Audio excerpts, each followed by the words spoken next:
Meramalkan masa depan. Ya, usaha untuk meramal masa depan sudah terjadi sejak dahulu kala.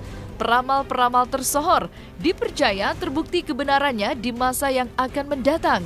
Ada yang percaya, ada yang menganggap kebetulan. Namun tak sedikit yang percaya setelah ramalan para peramal akhirnya terbukti menjadi kenyataan.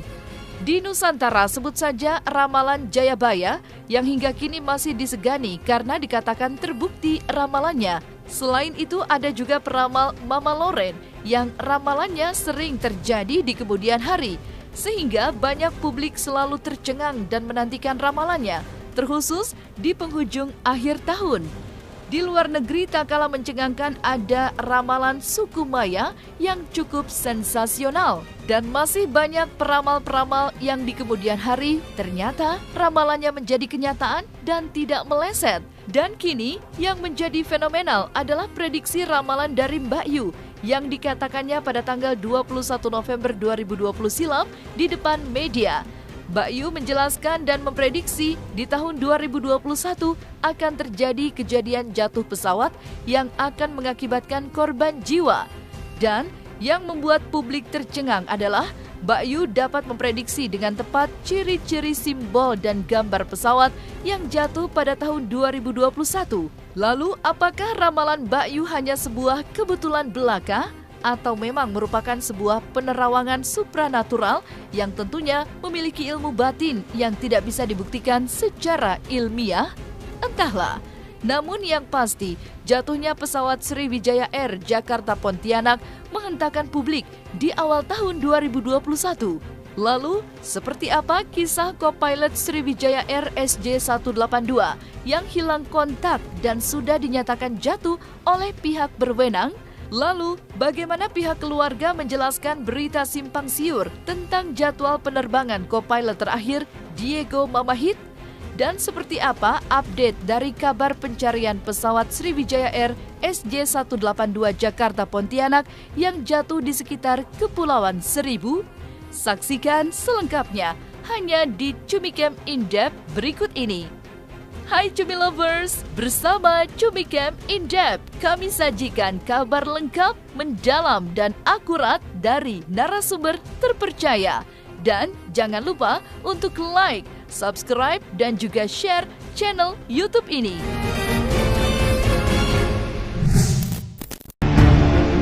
Meramalkan kejadian di masa yang akan datang tentu sudah dari zaman dahulu manusia telah melakukannya. Untuk mengetahui apa yang akan terjadi di masa yang akan mendatang, tentu saja banyak yang tercengang dengan sebagian peramal yang ternyata di kemudian hari ramalannya terbukti dan nyaris menjadi kenyataan. Setelah terjadi jatuhnya pesawat Sriwijaya Air SJ182 Jakarta Pontianak yang jatuh di sekitar Kepulauan Seribu, akhirnya publik tercengang dengan salah satu penerawangan ahli supranatural, Mbak Yu. Bagaimana tidak? Pada tanggal 21 November 2020 silam, Mbak Yu menggelar konferensi pers dan menyatakan serta menceritakan apa yang akan terjadi pada tahun 2021 mendatang. Dan yang membuat publik tercengang dan merinding adalah bagaimana Mbak Yu telah meramalkan dan menerawang akan ada kejadian pesawat terbang yang jatuh serta memakan korban jiwa dan sangat tepat menggambarkan logo serta warna gambar yang diramalkan. Tak pelak, banyak sebagian kalangan mencocokkan ramalannya yang diucapkan pada bulan November 2020 lalu dan nyaris mendekati kenyataan dengan apa yang terjadi saat ini. Tentunya dengan tidak mengurangi rasa duka yang mendalam bagi keluarga korban yang hingga kini masih mendoakan agar keluarga masih selamat, sehat walafiat. Maka seperti inilah ramalan Mbak Yu yang nyaris mendekati kenyataan saat menggambarkan warna dari pesawat yang jatuh di tahun 2021. Terima kasih buat rekan media semuanya yang telah hadir di hari ini, yang telah menyempatkan waktunya di sela kesibukan Anda semuanya. Di sini saya akan menerawang kondisi 2021, tapi saya akan sedikit mundur di akhir bulan ini menjelang 2021. Jadi buat yang semuanya mungkin mau nanti setelah saya ceritakan ataupun saya buka semua, kalaupun ada pertanyaan silahkan sebelum semuanya berlanjut, karena biar nggak sepenggal-penggal nanti malah kurang bagus ya nanti hasilnya. Ada pertanyaan lagi yang mau dititipkan dulu? Apa lanjut? Oke. Bismillahirrahmanirrahim. Jadi kan di 2019 kemarin kan dari terawangan saya di awal tahun 2020 akan ada bencana seperti banjir yang di rumah-rumah mewah. Itu kita membuka tabir dulu di 2020. Tapi di 2019 kan sudah ada masalah utang piutang artis yang jadi permasalahan. Cuman ada beberapa hal yang memang ini tinggal nunggu waktu. Jadi saya pribadi tidak mendoakan orang untuk sakit ataupun bercerai ataupun meninggal, tapi pada konteksnya saya bicara bahwa orang yang meninggal saya akan menyebutkan berapa hari sebelumnya ataupun berapa bulan berikutnya dengan inisial dan sakit apa yang diderita. Kebanyakan kemarin kan jantung dan sakit yang mendadak, itu sudah saya sebutkan juga. Dan mungkin ada yang juga memang belum terlaksana dari terawangan saya, hanya menunggu waktu. Tapi secara garis besar dari 1 sampai 100 dari terawangan saya, mungkin media bisa ngecek berjalan hampir 70%, 30% tinggal menunggu kejadian berikutnya. Dan ada juga insiden pesawat. Insiden pesawat akan ada lambang warna merahnya dan ada yang biru, cuman insidennya nggak terlalu berat yang biru, tapi yang ada warna merahnya bermasalah dan ada korban jiwa. Menurut Mbak Yu, sudah banyak ramalan-ramalan yang pada akhirnya menjadi kenyataan. Bagi pihak yang tidak percaya, tentu akan menyatakan hanyalah kebetulan. Namun bagi yang percaya, ramalan Mbak Yu merupakan sebuah tindakan penerawangan melalui mata batin yang tentu membutuhkan ilmu kebatinan yang tidak dapat dijangkau dengan metode ilmiah. Dan sekali lagi, Mbak Yu kembali menjelaskan penerawangan dan ramalan yang akan terjadi di tahun 2021. Dan Mbak Yu memberitahukannya di akhir tahun 2020 silam. Lalu seperti apa ramalan-ramalan yang membuat merinding bagi yang mendengarkan? Benarkah di tahun 2017 lalu sebenarnya juga Mbak Yu sudah meramalkan akan terjadi pandemi corona? Berikut hasil penerawangan mata batin dari Mbak Yu. Dan fenomena alam nanti akan ada seperti langit itu seperti terbelah, tapi warnanya memang sangat aneh dan menakutkan. Itu ada di beberapa titik dengan model yang sama. Itu jadi perbincangan. Dan saya juga bilang kan bahwa 2020 saya sebutkan di 2019 bahwa ada beberapa macam fenomena alam dan ini akan terulang lagi. Juga seperti saat saya bicara soal corona, tapi saya bilangnya bukan corona, Pagebluk. Di Pagebluk di 2017 saya sempat bicara bahwa akan ada Pagebluk, cuman saya tidak bisa menjelaskan karena saya hanya bisa melihat orang meninggal banyak kerap perlip yang seperti kena kesorot lampu itu loh. Yang masih saya jadi kekhawatiran adalah gempa dan gunung meletus, juga perpindahan air laut ke darat dan pergeseran tanah yang akan membuka batasnya itu jadi hilang semua batas. Itu tidak hanya satu wilayah, tapi ada beberapa tempat dari wilayah juga yang dataran tinggi yang biasanya aman untuk kita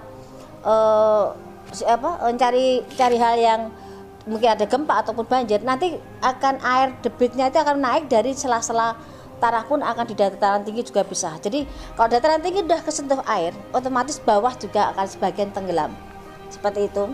Itu ada juga di Jawa Tengah, ada juga banjir-banjir bandang, dan yang tidak dikira juga di Jakarta nanti konfliknya bukan masalah sampah atau buku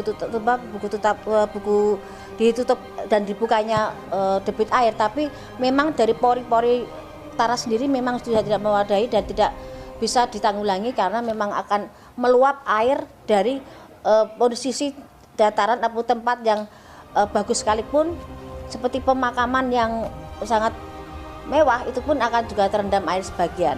Di akhir tahun ini dan awal tahun 2001 bencana alam akan meraja.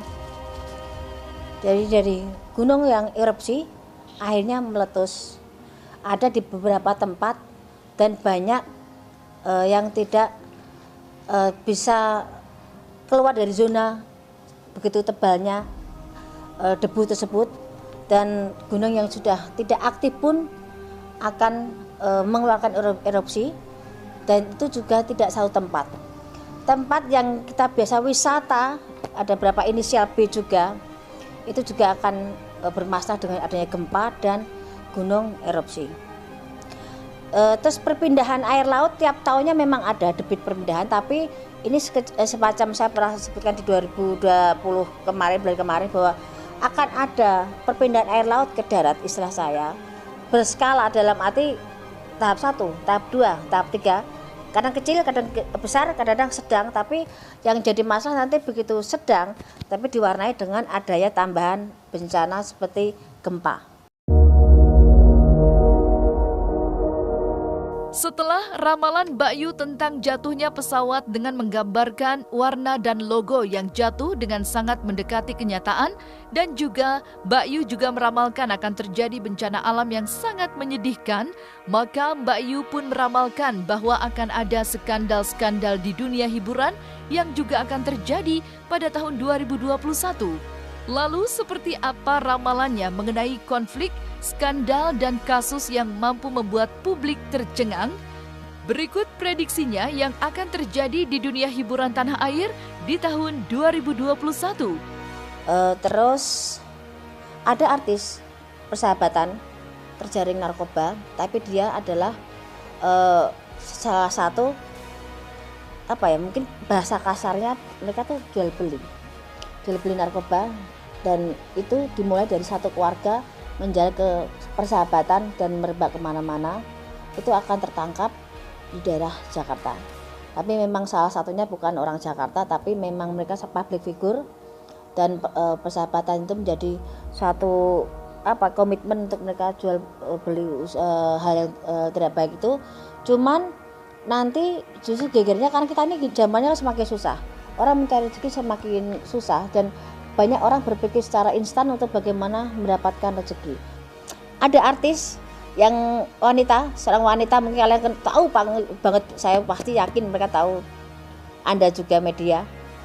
Ada artis yang sangat berkesan kebal hukum, tapi di 2001 dia jatuh dan terkena kasus hukum yang di luar perkiraan dia, bisa sampai memasukkan dia dalam sel wanita.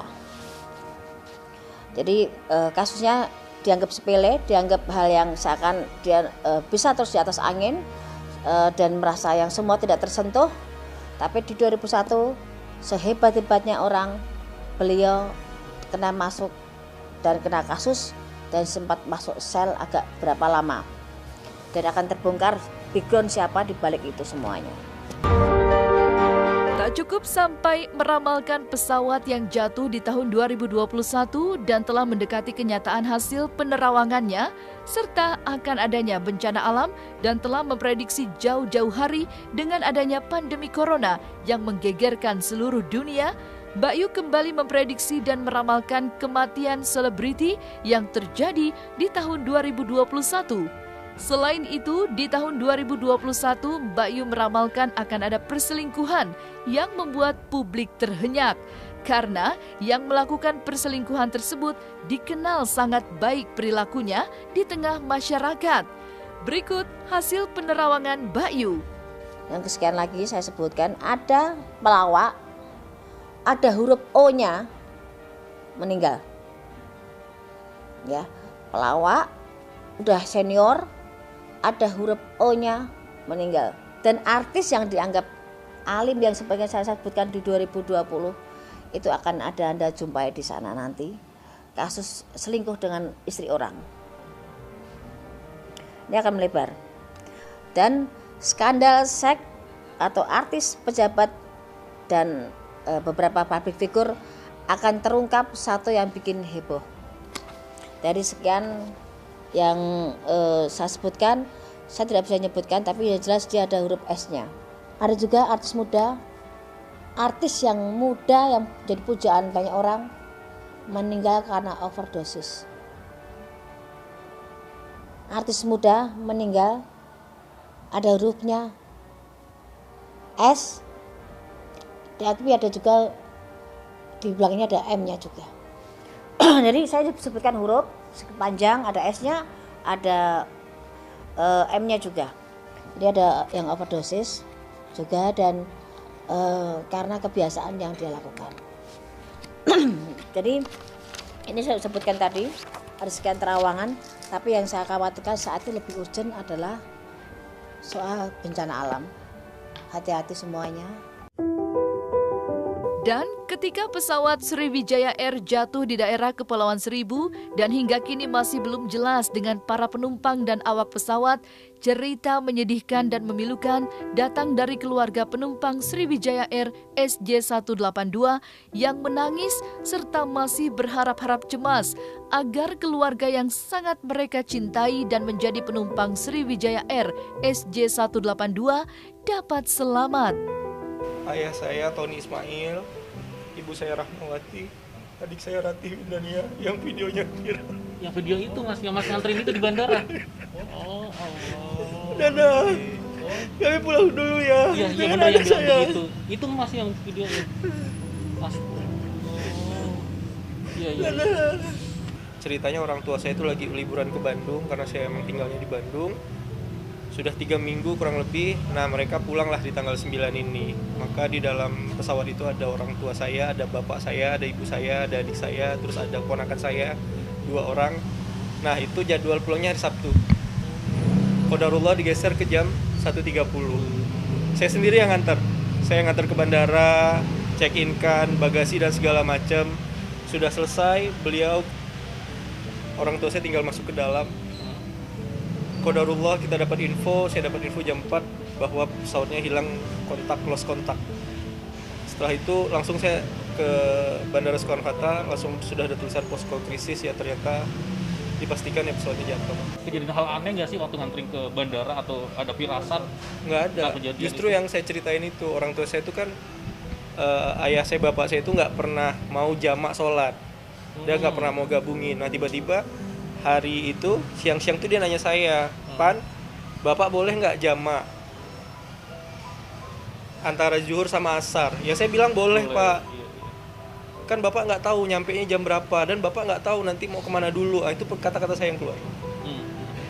Nah, qadarullah ternyata, ya beliau untungnya sudah sholat dan sudah jamak, dan ternyata saya dapat info pesawatnya jatuh.